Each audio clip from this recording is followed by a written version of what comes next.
Rwanda, la France ouvre ses archives sur le génocide des Tutsis. Nous allons également parler de la Côte d'Ivoire.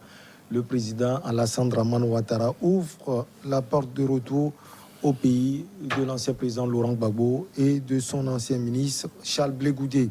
Bénin, Talon, fin de mandat à risque. Et puis Togo, fort sur tapis rouge à l'Élysée. Nous sommes avec nos chers amis, Eric Johnson, NNA, il est le directeur de publication du bi-hebdomadaire L'Union. Nous sommes également avec Adam Adjornou, directeur de publication de Vision d'Afrique, et l'activiste panafricain Horus Donkovi. Cher monsieur, bonsoir à vous tous. Bonsoir. Horus, ça va? Adam? Bonsoir. Ça va. Grand frère Eric. Bonsoir. On commence donc par le Rwanda. Le Rwanda marquait ce mercredi le 27e anniversaire du début du génocide des Tutsis, le 7 avril 1994. Ce jeudi, la France ouvre ses archives. Les documents sont mis à la disposition du public à partir de ce jour, jeudi 8 avril, par les archives nationales. Ils permettent mieux de comprendre la position des autorités françaises à l'époque, qui était, jusqu'à il y a quelques jours, un sujet explosif entre Paris et Kigali. Eric, l'ouverture de ces archives pour situer sans doute les responsabilités. Oui, les responsabilités politiques, intellectuelles, éthiques et militaires de la France par rapport à ce génocide-là où près de 800 000 Tutsis ont été tués dans ce petit pays de l'Afrique. Aujourd'hui, si la France ouvre ces archives-là, je crois que c'est justement pour situer l'opinion sur ce qu'a été le rôle qu'a joué la France pendant cette situation difficile. Je crois que les chercheurs, les historiens et aussi bien le public africain est en droit de savoir ce qui s'est réellement passé. C'est vrai que, personnellement, je me dis que nous autres Africains, nous avons permis cela. Comment? Oui, parce qu'on n'a pas, comme le disait quelqu'un, quand la maison de ton voisin brûle, il faut le secourir. Sinon, ce feu-là viendra chez toi pour t'abîmer, certainement. Donc les Africains n'ont pas réagi. Les Africains n'avaient pas réagi. Et on ne peut pas comprendre ce qui s'est réellement passé. Il y a deux présidents qui ont été tués. Oui. Le président rwandais et le président burundais. Et je crois que déjà, c'est un fait extrêmement grave pour que les Africains eux-mêmes réagissent. Aujourd'hui, c'est vrai que de par la colonisation, la France peut avoir encore des responsabilités dans cette affaire, mais je crois que au-delà des archives de la France, il faut aussi que les Africains aussi également ouvrent des archives pour que les gens soient totalement situés. Il ne s'agit pas forcément de voir en ce génocide-là la responsabilité unique de la France, mais il faut aussi voir la responsabilité générale autour de ce petit pays qu'est le Rwanda. Je crois qu'aujourd'hui, la France fait bien d'ouvrir ces archives-là et je crois que c'est quand même un peu tard parce que de tout temps, ça a été quand même un écueil dans la vie socio-politique de ce pays-là. Et aujourd'hui, je pense qu'avec ces archives-là, les gens pourront savoir ce qui s'est réellement passé. On a demandé pardon. Oui, pardon par rapport aux attitudes des uns et des autres. Mais est-ce que cela suffit pour... On ne peut pas. On peut pardonner, mais on ne peut pas oublier ce qui s'est passé. Ceux qui ont subi des préjudices pendant ce génocide-là continuent à pleurer leur mort. Ceux qui ont fui ce pays-là aujourd'hui, je ne pense pas qu'ils soient quand même des gens libres, aisés. Et maintenant, ceux qui ont participé à ça, ce qu'on arrête et ce qu'on inculpe, ce qu'on libère finalement. Alors, quel est le devenir dans ce petit pays-là qui véritablement a subi un préjudice très très grave? Adam, oui, la responsabilité de tout le monde. Finalement, la France a bien fait. Ça a bien commencé. Naturellement, vous savez, après presque 30 ans d'opacité sur cette question, qui a rendu carrément dans les relations assez grincheuses entre les deux pays. Ouais. Je pense que le moment est venu quand même qu'on puisse situer les responsabilités. Mais au-delà de ça aussi, ça c'est à rendre à l'image de cette nouvelle génération qui commence donc pas à émerger ou quand même pas prendre les choses en main au niveau de la France.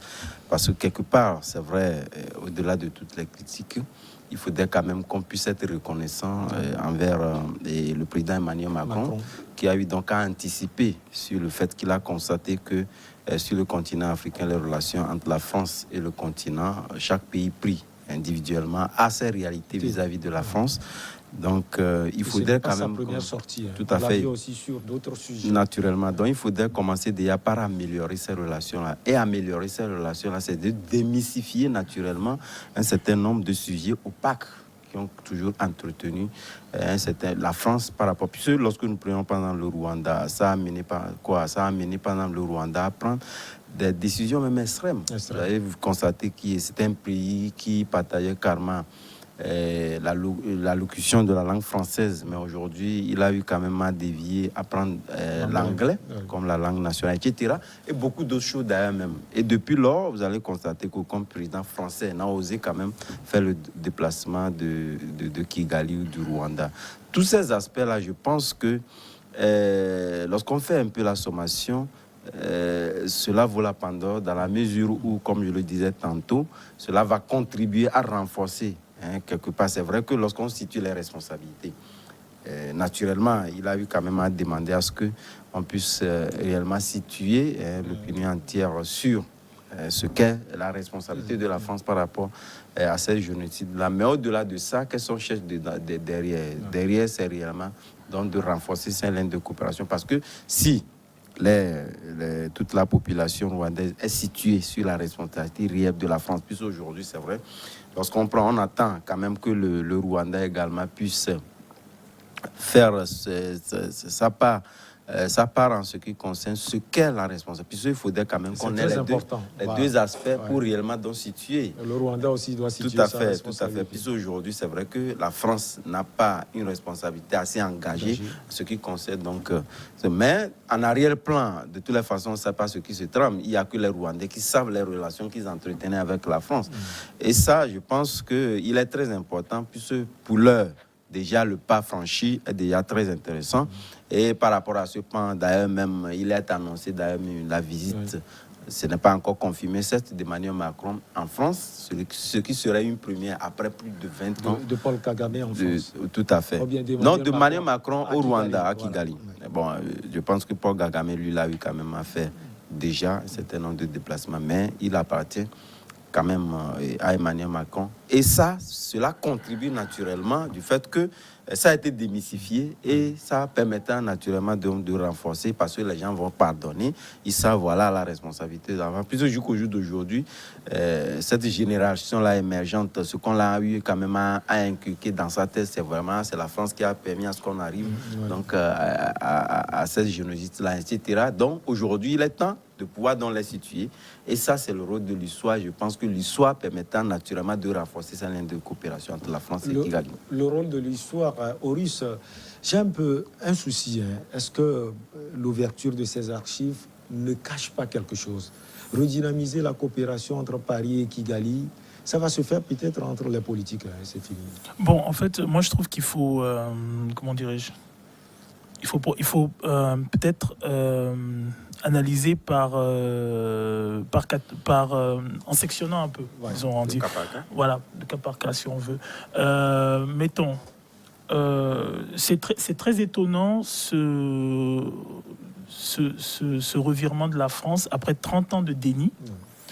envers un pays qui actuellement est, disons, un pays hautement stratégique de la région. Le Rwanda, actuellement, c'est la force stratégique de la région. Pendant 30 ans, on a eu un déni complet. Donc, moi, je trouve que ceux qui sont à féliciter, ce sont plutôt les Rwandais. Parce que ceux qu'on a vilipendés, ceux qui ont eu les médias occidentaux qui leur ont tapé dessus, ceux qui ont été spoliés, ceux à qui on a mis, on a mis un certain nombre de sanctions, mais ce sont les Rwandais. Et en ce qui concerne la reconnaissance qui est faite, elle essaye de faire la part, disons, elle essaye de faire le distinguo entre le laxisme qu'aurait pu avoir l'État français dans le génocide rwandais et les hypothèses qui sont formulées quant à sa participation dans le génocide. C'est deux choses différentes. Donc, lorsque on voit toute la démarche qui est faite par Emmanuel Macron et on voit la plupart des acteurs politiques, c'est celle de dire nous avons vu des signes, mais nous avons été laxistes. Nous ne sommes pas intervenus comme nous aurions dû le faire. Ça, c'est un volet. Mais ce génocide, il s'est tenu pendant un certain moment. Il y a eu des hommes politiques qui ont été assassinés. Il y a eu des appels, il y a eu des cris. Il y a eu ce qui se passait au Burundi voisin.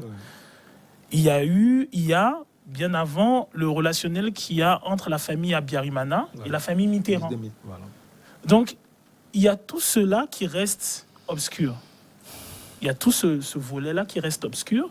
Quand on nous dit les archives sont ouvertes, on ne nous dit pas les archives sont ouvertes à quel niveau, à quelle hauteur, d'autant plus que même au niveau de, des responsables des services secrets et ainsi de suite, il y a quand même une certaine retenue. Au niveau des hommes politiques français, il y a quand même une certaine réserve. Donc moi, je trouve que ce qui serait à féliciter, c'est plutôt la capacité pour le gouvernement rwandais de maintenir, de s'arc-bouter sur une vérité qu'elle souhaite historique quant à ce qui s'est passé au niveau du Rwanda. Maintenant, c'est vrai que... La France peut prolonger l'échéance. Vous l'aviez dit, ça fait 30 ans. Ça fait la 30 France ans. aussi a fait un effort. Alors, quand on dit la France a fait un effort, s'il y a eu laxisme, il y a eu laxisme. S'il y a eu complicité, il y a eu complicité. Ceux qui ont souffert, ce sont les Rwandais. Donc, ce n'est pas un... Lorsque j'ai subi un préjudice, ce n'est pas... c'est pas un luxe le terme, mais je n'ai pas à vous commander votre pardon. Et le fait que la France fasse cette démarche actuellement, mais est-ce qu'elle l'aurait fait si le Rwanda n'avait pas la stature politique, économique et géostratégique actuelle? Donc il y a ces questions-là à se poser. C'était le sens sans doute de ma question. En tout cas, on va marquer une petite pause. On va encore parler du Rwanda après cette petite pause.